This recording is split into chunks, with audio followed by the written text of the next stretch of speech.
시편의 저자는 시편 42편 1절 2절에 이런 노래로 하나님 앞에 탄식합니다.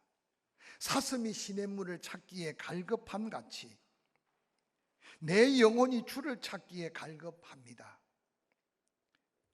내 영혼이 하나님 곧 생존하시는 하나님을 갈망하나니 내가 어느 때 나아가서 하나님 앞에 배울꼬라고 간구하며 탄식합니다. 노래 같지 않은 이 간구의 노래로 하나님 앞에 고백하는 시편 저자의 이유를 이어지는 시편 42편 3절은 이렇게 기록합니다. 사람들이 종일 나더러 하는 말이 내 하나님이 어디 있느냐?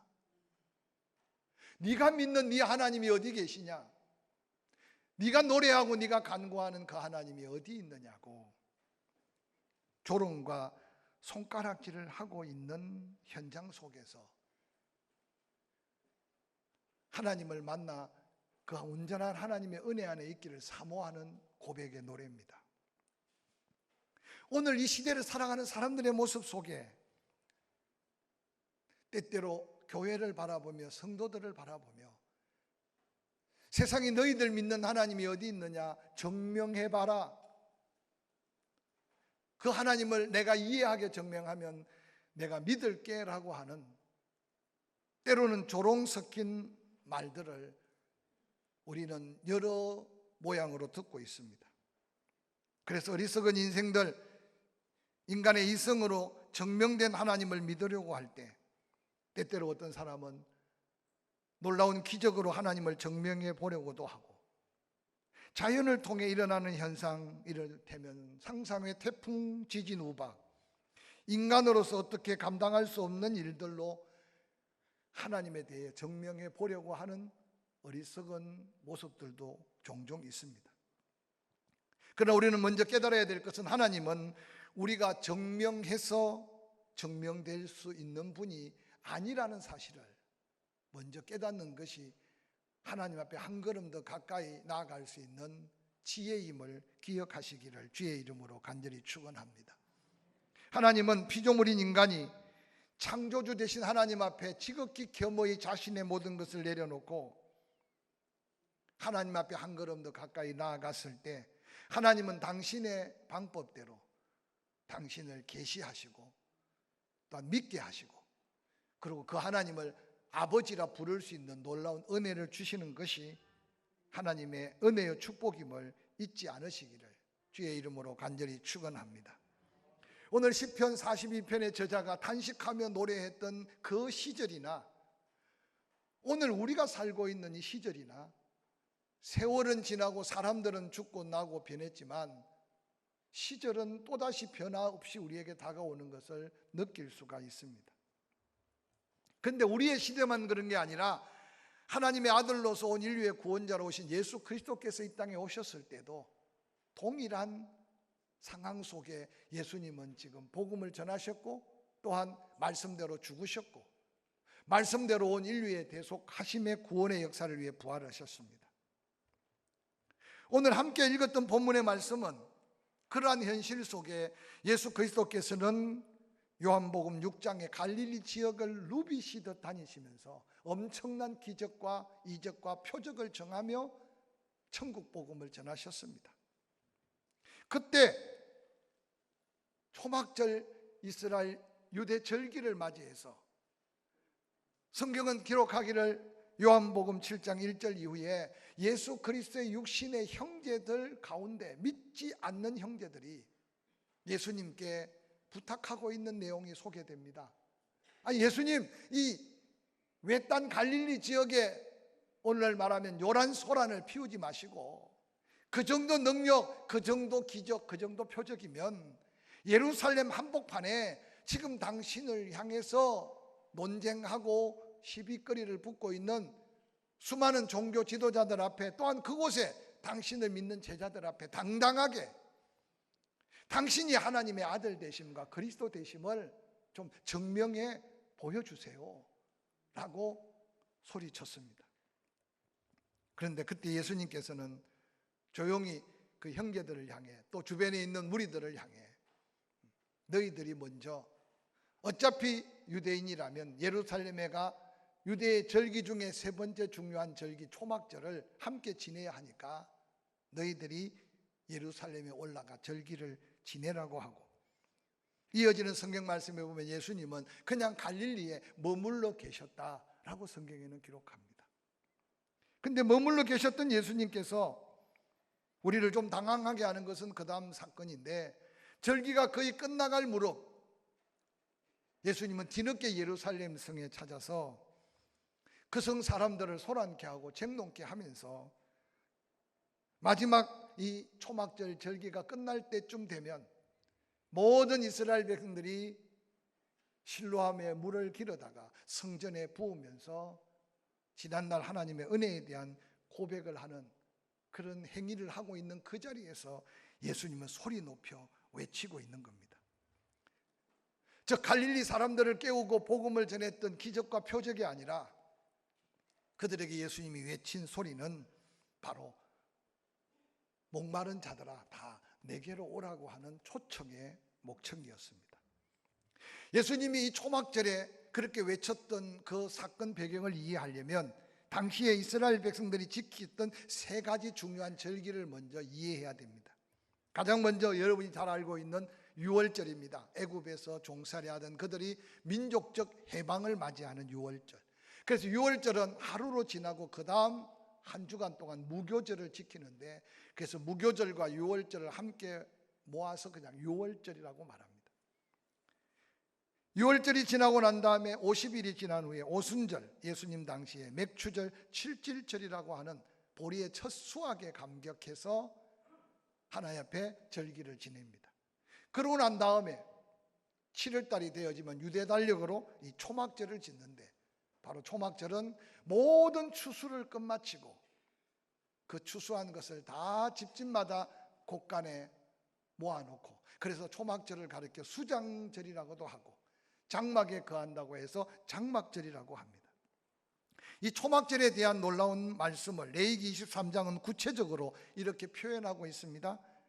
너희가 토지 소산을 거두기를 마치거든 일곱째 달 15날부터 이래 동안 여호와의 절기를 지키되 첫날에는 안식하고 여덟째 날에도 안식할 것이요, 첫날에는 너희가 아름다운 나무 실과와 종려나무 가지와 무성한 나무 가지와 신의 버들을 취하여 너희 하나님 여호와 앞에서 이래 동안 즐거워할 것이라. 너희는 매년 이래 동안 여호와께 이 절기를 지킬지니 너희 대대로 영원한 규례라. 너희는 일곱째 달에 이를 지킬지니라. 너희는 이래 동안 초막에 거주하되 이스라엘에서 난 자는 다 초막에 거주할지니 이는 내가 이스라엘 자손을 애굽 땅에서 인도하여 내던 때에 초막에 거주하게 한 것을 한 줄을 너희 대대로 알게 함이라. 나는 너희 하나님 여호와니라 라고 말하고 있습니다. 지금도 이스라엘 유대 백성들은 이 초막절을 스콧이라고 하여서 지키고 있는 절기입니다. 예수님 당시에 많은 절기 가운데 이 초막절은 모두가 지켜야 될 절기인데, 이 초막절을 이해하려면 유월절을 먼저 이해해야 됩니다. 유월절은 우리가 너무나 잘 아는 대로 애굽에 지배받고 있는 이스라엘 백성들을 모세를 통해 구원할 때 마지막 10번째 재앙을 하나님께서 허락하시기 전에 하나님의 백성들의 문 임방과 문설주에 어린 양의 피를 바르고 하나님의 구원을 구속을 기다리면 죽음의 사자가 애굽에 있는 모든 땅에 짐승의 처음 초태생부터 바로의 아들 처음 난 아들까지 모든 장자 초태생을 심판하실 때 놀랍게도 집 문설주와 임방에 발려있는 어린 양의 피를 보면 죽음의 사자가 담을 넘어간다. 그래서 유월절이라고 말합니다. 유월절이 지난 후에 바로는 손을 들었고 이스라엘 백성들은 애굽에서 나와 이제 40여 년 광야 생활을 하면서 그들은 바로 하나님이 먹이시는 만나, 때로는 목이 말라 갈증이 있을 때 반석을 쳐서 생수를 내면서 하나님이 그들의 생명의 주가 되고 보호자가 되어 가나안 땅에 들어올 때까지 지난 40여 년을 기억하게 하는 놀라운 감사의 절기가 바로 이 초막절이었습니다. 그래서 레위기 23장 40절에 이 초막절을 지키면서 중요한 키포인트가 있는데 즐거워하라 라고 말합니다. 초막절 자체는 즐거움이 없습니다. 편안하게 집에서 먹고 지내다가 1년에 한 차례 일주일 동안 좋은 집, 포근한 침대를 집에 두고 광야로 나아가서 초막을 짓고 일주일 동안 생활하는 거예요. 얼마나 불편하겠습니까?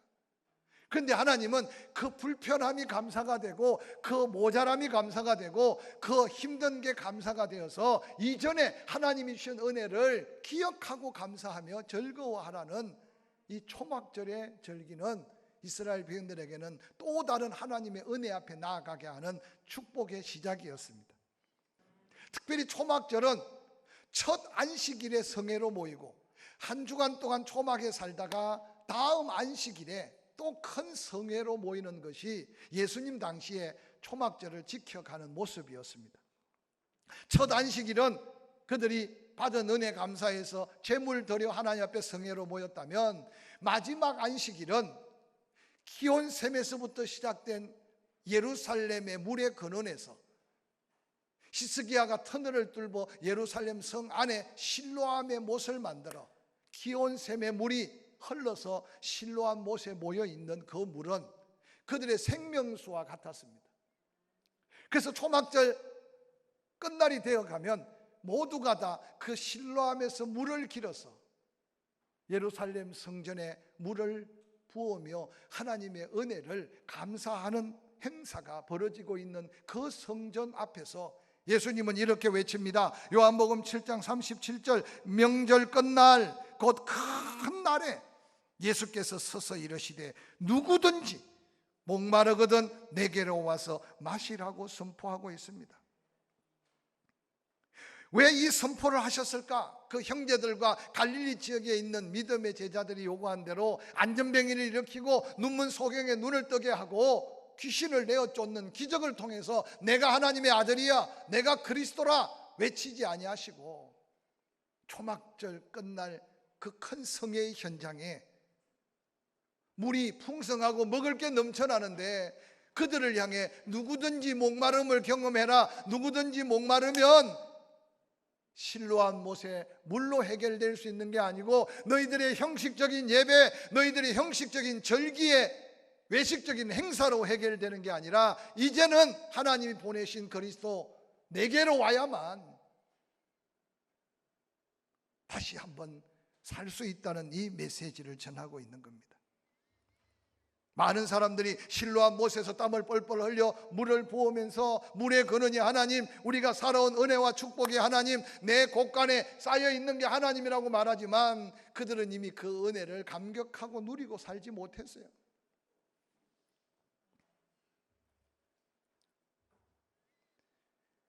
그들이 실로암 못에서 물을 끼려다가 성전에 물을 붓는 그 물과 그들의 조상의 광야에서 목말라 죽을 것 같은 갈증 속에 하나님의 방법대로 바위를 깨트려서 생수를 마셨던 그 감격이 예수님 당시 초막절을 지키는 그들에게 그 감격과 감사가 있느냐라고 예수님은 지금 다시 묻고 있는 것과 같습니다. 뿐만 아니라 훗날 에스겔이 예언한 대로 성전의 문지방에 흘러나왔던 은혜의 물이 그들이 헤엄칠 만한 풍성한 은혜로 가득하리라고 약속했는데 그 은혜가 지금 그들이 누리고 있는 은혜인가? 라고 다시 되묻고 있는 겁니다. 이전에 받은 은혜, 그들이 또 해가 돌아왔으니 초막절을 지나고 해가 돌아왔으니 또 준비된 초막을 짓고 한 주간을 살지만 처음 그 은혜를 잃어버린 그 백성들, 이제 그 형식적인 절기, 형식적인 제사, 형식적인 드림이 아니라 이제 진정 갈급함을 채우기 위해서는 누구든지 목마르거든 다 내게로 와야 된다. 그러면서 예수님이 이어서 말합니다. 본문 요한복음 7장 38절, 나를 믿는 자는 성경에 이미 말씀하신 것 같이 그 배에서 생수의 강이 흘러나리라고 말했습니다. 이렇게 선포하신 예수님은 이미 요한복음 2장 21절에 자신이 바로 성전이라고 밝히면서 성전의 실로암 못에 부었던 그 물이 흘러넘쳐 그들에게 은혜와 축복이 아니라 성전 대신 예수 그리스도의 몸이 깨트려지고 그 흘린 보혈로 인하여 우리의 죄가 사해질 때 그 예수 믿음으로 우리 안에 진정한 감격과 즐거움이 넘칠 구원의 역사를 지금 예수님은 증거하고 있는 겁니다.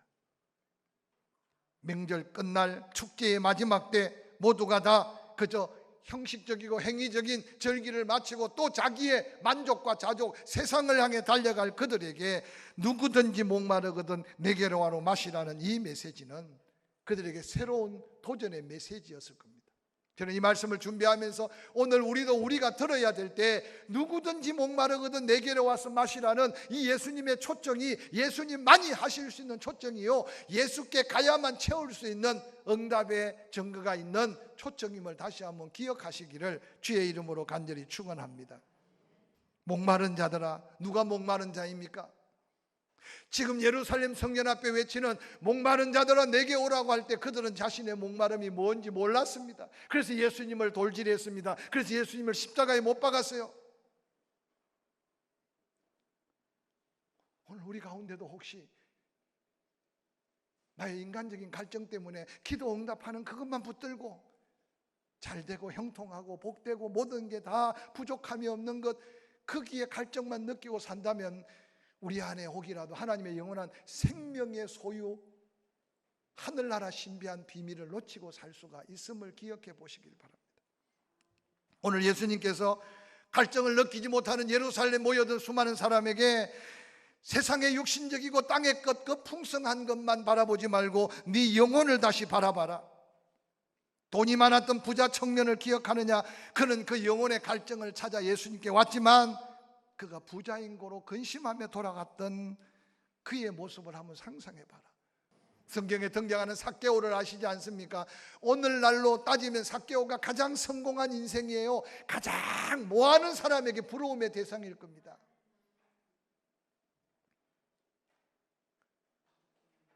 표시 안 내서 그렇지 어떤 방법으로 벌든지 돈만 벌면 되는 시대가 오늘 시대 아닙니까?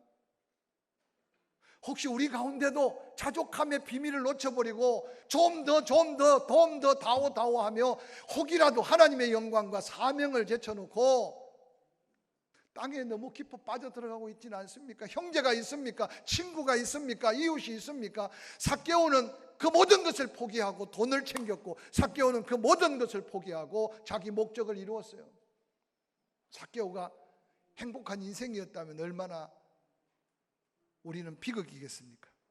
근데 그 삭개오가 채울 수 없는 영혼의 갈증을 깨닫고 예수님께로 나아왔던 한 사건을 우리는 잊지 않아야 됩니다. 뿐만 아니라 죄의 짐을 짊어지고 헤매고 있는 영혼들, 그들의 갈증을 주님께서 다시 캐묻고 있습니다. 죄의 값은 사망입니다. 젊음을 다 바치고 인생을 다 바쳤는데 어느 날 내 앞에 다가온 것은 죽음이라는 어두움의 그림자가 하늘 그리는 인생을 한번 상상해 보시기 바랍니다. 너무 늦게 후회하지 말고 어느 정도 채워지고 어느 정도 누리면 감사할 줄 알라고 하는 말씀 앞에 겸허히 주님 앞에 한 걸음 더 나아갈 수 있기를 주의 이름으로 간절히 축원합니다. 예수 그리스도께서는 우리의 질고와 고난을 지셨다고 말씀하시면서 수고하고 무거운 짐진다 뿐만 아니라 마음에 근심과 걱정까지 짊어지시면서 끊임없이 아무것도 염려하지 말아라, 아무것도 걱정하지 말아라, 너의 염려를 내게 맡겨라. 그러면서 요한복음에 말씀하시기를 내가 너에게 하늘의 평안을 준다. 내가 주는 평안은 세상에서 얻을 수 없다 뿐만 아니라 내가 평안을 주면 그 평안을 빼앗아 갈 자가 없다라고 말씀하셨어요. 오늘 이 아침에 하나님께로부터 주시는 심령의 평안을 누려야 사도 바울 그렇게 얻어맞고 죽을 고비를 수없이 넘기고 세상적으로 볼 때 사도 바울이 뭐 기뻐할 일이 뭐 있으며 하나님께 감사할 일이 뭐 있어요. 그런데 어느 날 이 신비로운 하나님께로부터 온 평안을 누리고 나니까 항상 기뻐하라, 항상 기뻐하라, 내가 다시 말하노니 기뻐하라. 내가 다시 이 기뻐하라는 말을 쓰는 것이 수고롭지 않는 것은 내게로 오라 초청받아 예수 믿음 안에 성령으로 받은 그 평안은 그 어떤 상황에도 평안할 수밖에 없고 기뻐할 수밖에 없다. 저는 이 아침에 목마른 자들아 내게 나오라 하신 예수 그리스도의 초청 앞에 나를 믿는 자는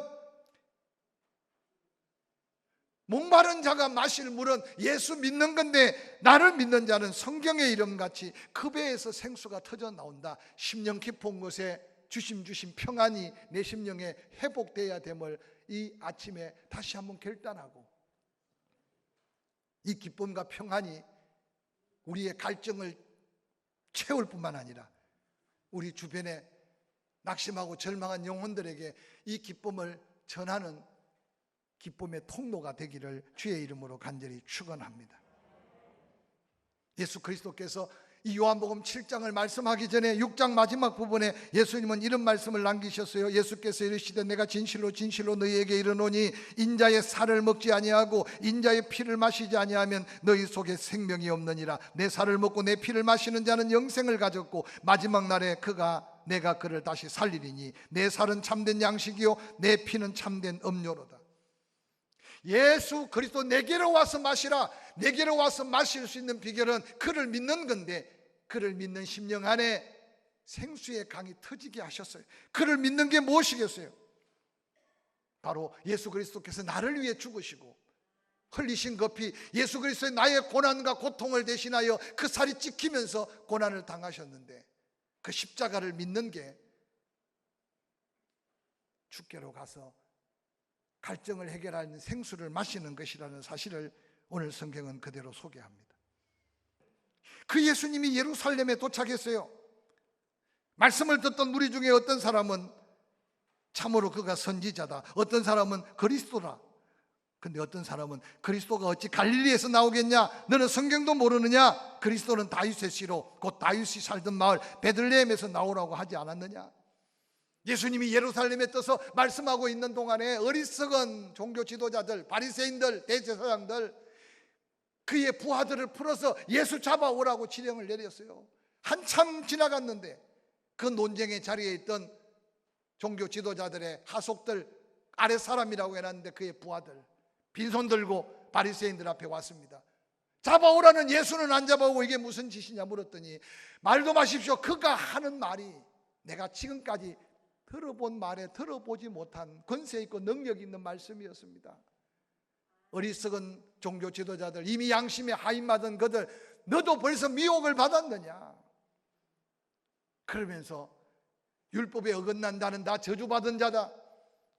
근데 놀랍게도 한 사람이 등장해요. 밤에 예수님을 찾았던 니고데모가 그 공회원 중에 하나고 바리새인 중에 한 사람이었잖아요. 모세로 받은 그 율법 그냥 말로만 듣고 그 결과도 따져보지 않고 심판하는 게 율법이냐 라고 책망하면서 이 사건이 마무리되고 있습니다. 저는 여러분에게 묻고 싶어요. 이 자리까지 인도하신 예수 그리스도, 내 안에 성령이 감동하신 대로 순종해서 여기까지 은혜로 살아왔다면 여러분은 예수를 누구라고 고백할 수 있습니까? 예수님을 앞에 세워놓고 선지자 중에 한 사람이다. 아니 그리스도 같은데, 아니야, 그리스도는 갈릴리에서 나올 수가 없어, 너는 성경도 모르냐 따져 묻고 소란스러운 그 현장, 바로 목마른 자를 초청하는 예수 그리스도, 갈증을 해결할 수 있는 예수 그리스도가 그들 앞에 있는데도 그들은 영접하지 않았던 현장을 보십시오. 오늘 이 시대도 똑같습니다. 전도하기 얼마나 어렵습니까?